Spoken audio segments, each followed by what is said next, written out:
तो Drew McIntyre ने join कर लिया है जजमेंट डे को। ये कोई परमानेंट नहीं है, ये सिर्फ वॉर गेम्स के लिए, बट एक और मेंबर मिल चुका है जजमेंट डे को वॉर गेम्स के लिए। अब आप लोग सोच रहे होंगे कि यार जब जजमेंट डे को एक और मेंबर एक्स्ट्रा मिल गया है तो फिर तो बेबी फेस टीम को भी एक और मेंबर मिलना चाहिए। एंड जी हाँ गाइस, दिस इज करेक्ट, एक और मेंबर होने वाला है बेबी फेस टीम में, और वो कोई और नहीं बल्कि द वाइपर रैंडी ऑर्टन होने वाले हैं। अब वो किसी मंडे नाइट रॉ में भी आ सकते हैं, हो सकता है कि सीधा वॉर गेम्स वाले ही दिन आए और वहां पर वो ज्वाइन करें। तो स्टेक्स हाई है और भाई मजा आने वाला है, क्योंकि war games match already interesting होता है। और यहाँ पर जो आज ड्रू मैकिंटायर ने ज्वाइन किया है जजमेंट डे को, आई थिंक इसने जो वॉर गेम्स का मजा है वो डबल कर दिया है। और जो रिपोर्ट भी आ रही थी कि भाई इधर ड्रू मैकिंटायर ज्वाइन करेंगे, उधर रैंडी ऑर्टन आएंगे, अब एक चीज तो हो गई है, तो मतलब इसका ये है साफ कि रैंडी ऑर्टन मतलब आ ही रहे हैं। अब आज की जो शो की शुरुआत होती है वो होती है कोडी रोड्स और बाकी के जो बेबी फेस टीम के मेंबर्स हैं वो सब आते हैं। देन हमें जजमेंट डे वहां पर देखने को मिलती है, कुछ वर्ड्स एक्सचेंज होते हैं इधर से उधर, और फिर एक ब्रॉल देखने को मिलती है। देन एक मैच भी सेटअप हो जाता है, सैमी ज़ेन और Seth Rollins versus Dominik Mysterio and JD McDonagh, जहां पर ऑब्वियसली बेबी फेस टीम को विक्ट्री मिलती है। मैच खत्म होने के बाद एक बार फिर ब्रॉल सा होता है, एडम पेयर्स आते हैं, सेपरेट करते हैं और उन सबको बोलते हैं भाई तुम लोग जो है वो जाओ यहाँ से, एरिना से बात कर देते हैं टैग टीम चैंपियनशिप मैच के लिए, जो कि मेन इवेंट के अंदर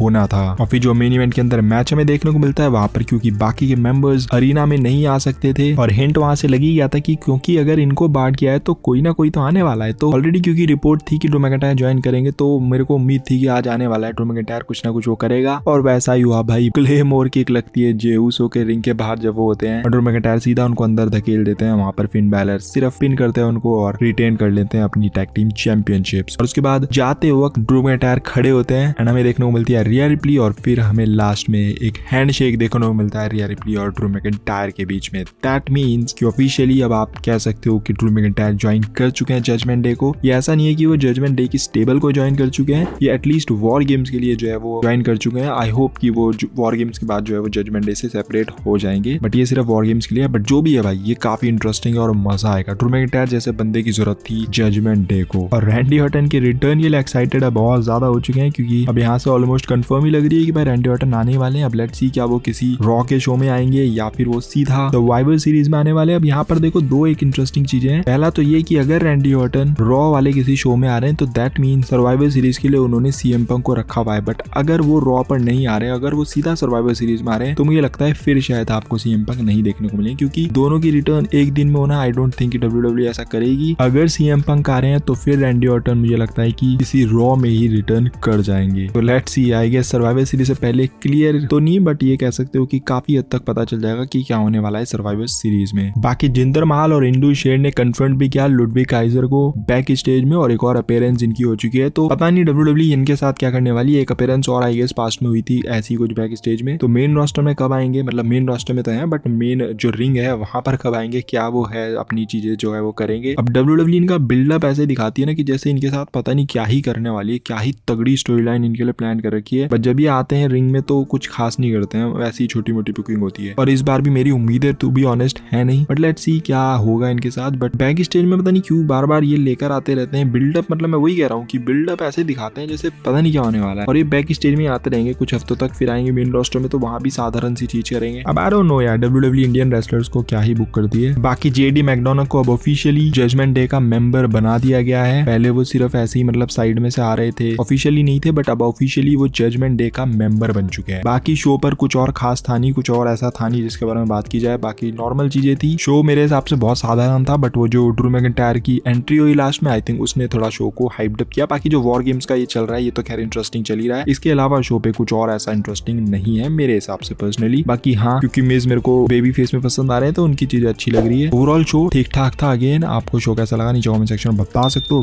वीडियो ये थोड़ी पसंद आएगी तो don't forget to like, comment and smash subscribe button. मिलता है अगली वीडियो के अंदर। Till then love you all and fight it out.